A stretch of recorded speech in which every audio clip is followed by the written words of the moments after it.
Saudari-saudaraku terkasih dalam Tuhan Yesus Kristus, selamat pagi dan berkah dalam.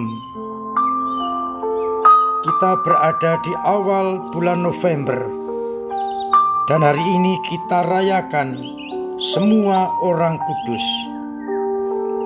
Para kudus yang sudah tidak dirayakan khusus, dirayakan pada hari ini.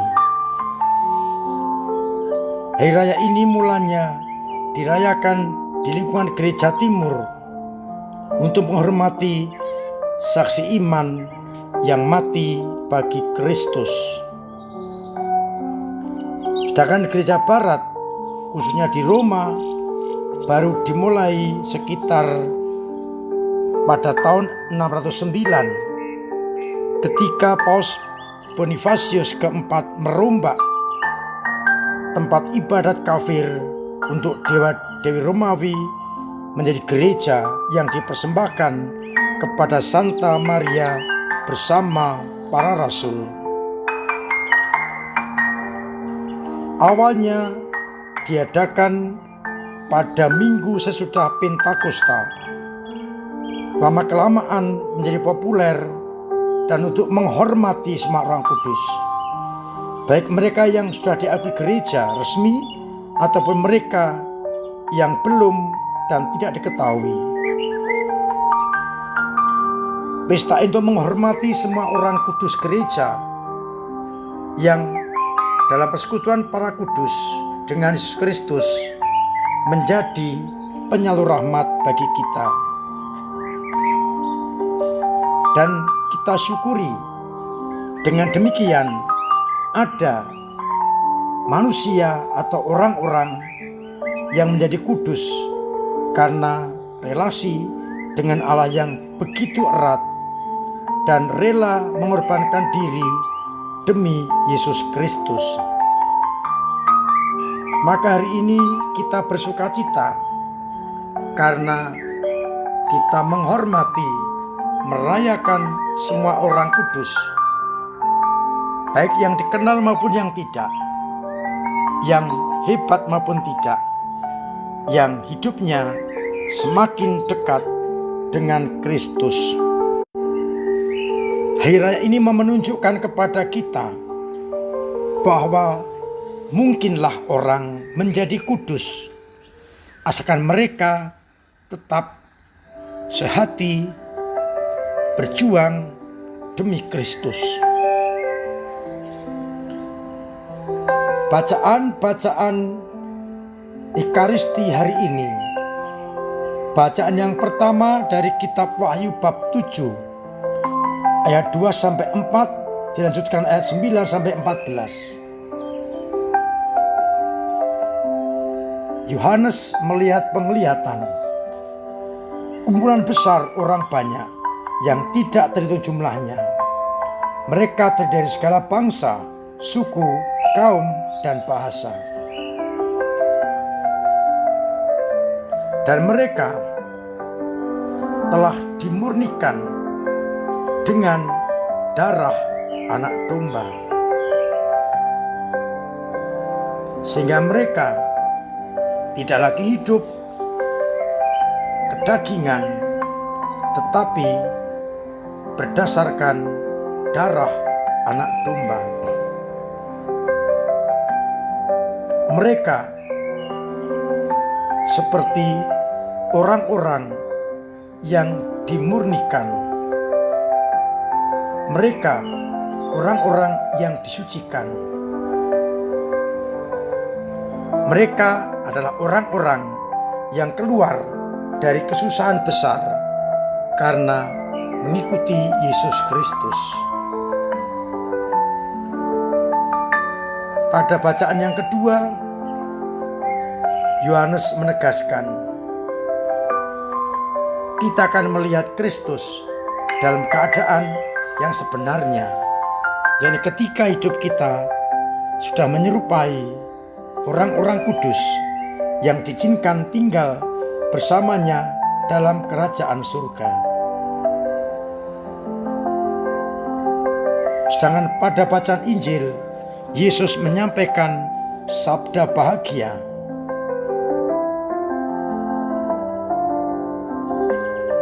Ia menyampaikan pengharapan bagi orang-orang yang tersingkirkan oleh dunia. Berbahagialah orang yang miskin di hadapan Allah, karena merekalah yang empunya kerajaan surga. Berbahagialah orang yang berduka cita, karena mereka akan dihibur. Berbahagia orang yang lemah lembut, karena mereka akan memiliki bumi. Berbahagialah orang yang lapar dan haus akan kebenaran, karena mereka akan dipuaskan. Berbahagialah orang yang murah hati, karena mereka akan beroleh kemurahan. Berbahagialah orang yang suci hatinya, karena mereka akan melihat Allah. Berbahagialah orang yang membawa damai, karena mereka akan disebut anak-anak Allah. Berbahagialah orang yang dianiaya demi kebenaran, karena merekalah yang punya kerajaan surga. Dan berbahagialah kamu jika demi aku kamu dicela dan dianiaya, dan kepadamu difitnahkan segala yang jahat. Bersukacita dan bergembiralah, karena besarlah ganjaranmu dalam surga. Saudara-saudaraku terkasih, pada pesta atau hari raya Orang Kudus ini, kita diajak untuk mencita-citakan hidup sebagai orang kudus. Yang dikatakan dalam bacaan yang pertama, keluar dari kesusahan, bukan kesusahan duniawi, tetapi kesusahan surgawi, dan kita ganti dengan sukacita. Dengan demikian, orang-orang yang hidup sesuai dengan kehendak Allah akan mengalami sukacita. Kita usahakan menjadi orang kudus dengan selalu dekat pada Yesus Kristus, dengan segala tuntutannya, dengan segala sabda-sabdanya. Karena dengan demikian kita akan melihat Allah dalam rupa yang sesungguhnya. Pada Injil kita dihibur karena apa yang menjadi celaan dunia justru menjadi sukacita yang besar dalam surga.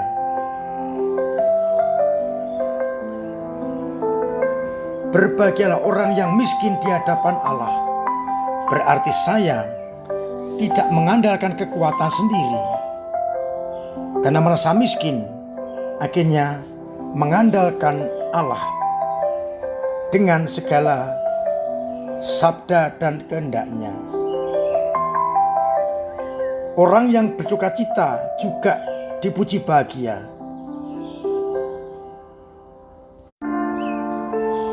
Karena orang yang berduka cita berarti menerima apa yang menjadi kehendak Allah. Karena memikirkan sabda-sabda Allah ditekan oleh dunia, maka ia menjadi orang yang berduka cita. Muncullah sikap lemah lembut yang menunjukkan kualitas sebagai anak-anak Allah. Dan akhirnya orang selalu haus dan lapar akan kebenaran. Orang yang mengandalkan Allah akan selalu dipuaskan dan rindu untuk kebenaran yang sudah diabaikan oleh dunia. Maka mereka yang mencoba lapar dan haus akan kebenaran akhirnya punya sikap murah hati, yang akhirnya puncaknya adalah kalau kita difitnah, dianiaya karena nama Yesus, kita bersukacita karena ganjaran kita akan abadi dan besar di surga. Maka itulah yang dihidupi oleh orang-orang kudus yang merelakan hidupnya demi Kristus, yang merelakan meninggalkan ego demi kebenaran. Maka tidak mustahil untuk menjadi orang kudus asalkan kita mengikuti sabda bahagia. Mudah-mudahan dengan sabda itu kita semakin dimampukan untuk benar-benar sesuai dengan kehendak Allah. Maka mari bersama-sama kita ikuti, kita hidupi sabda Allah, agar akhirnya kita boleh benar-benar menjadi orang-orang yang sungguh setia mengikuti kehendak Allah. Semoga kita layak dan pantas disebut orang-orang kudus. Tuhan memberkati kita sekalian. Amin. Marilah kita berdoa. Bapa yang penuh kasih, kami bersyukur karena Engkau senantiasa memberikan kepada kami orang-orang kudus yang menjadi pengantara kami. Semoga kami pun Kau mampukan untuk mengejar kekudusan dengan cara hidup sesuai dengan kehendak-Mu.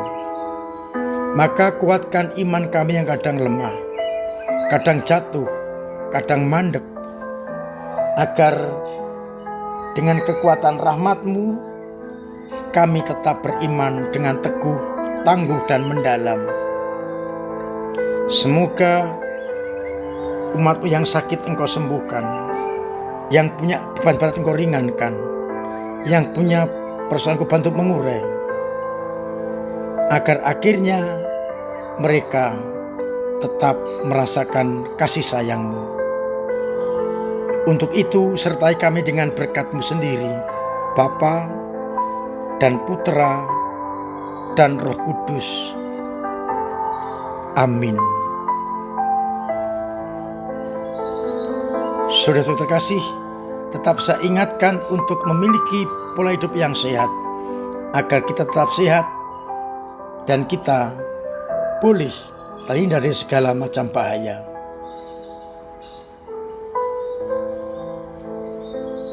Saya ingatkan besok pengumpulan hari terakhir amplop-amplop misi, kesempatan transfer untuk membantu para misionaris yang bekerja di tempat-tempat yang sulit. Hasil sementara sampai hari ini masih 2/3 dari tahun yang lalu. Ya, kita tak bersyukur banyak orang yang tergerak hatinya untuk memberikan donasinya bagi para misionaris. Mudah-mudahan masih ada yang terbuka hati agar akhirnya semakin banyak para misionaris yang terbantu. Hari Senin dan Selasa kesempatan untuk mendoakan arwah orang beriman sanak keluarga kita. Ada 4 kali misa. Senin 5:30 pagi, Senin sore pukul 18 atau 6 sore, Selasa pagi 5:30 atau Selasa sore jam 6. Kesempatan untuk mendoakan sanak keluarga yang telah berpulang. Pada Ekaristi arwah itu tidak menerima wujud pribadi supaya adil. Kita berbondong-bondong menghadiri misa dan berdoa bagi arwah sanak keluarga kita.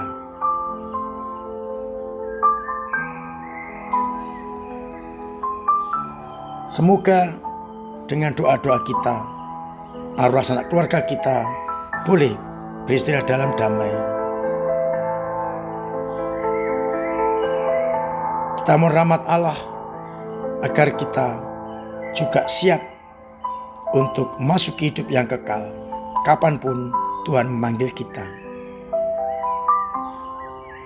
Terima kasih untuk peran serta panjenengan dalam gereja lewat doa-doa, lewat pemberian diri, pemberian karya,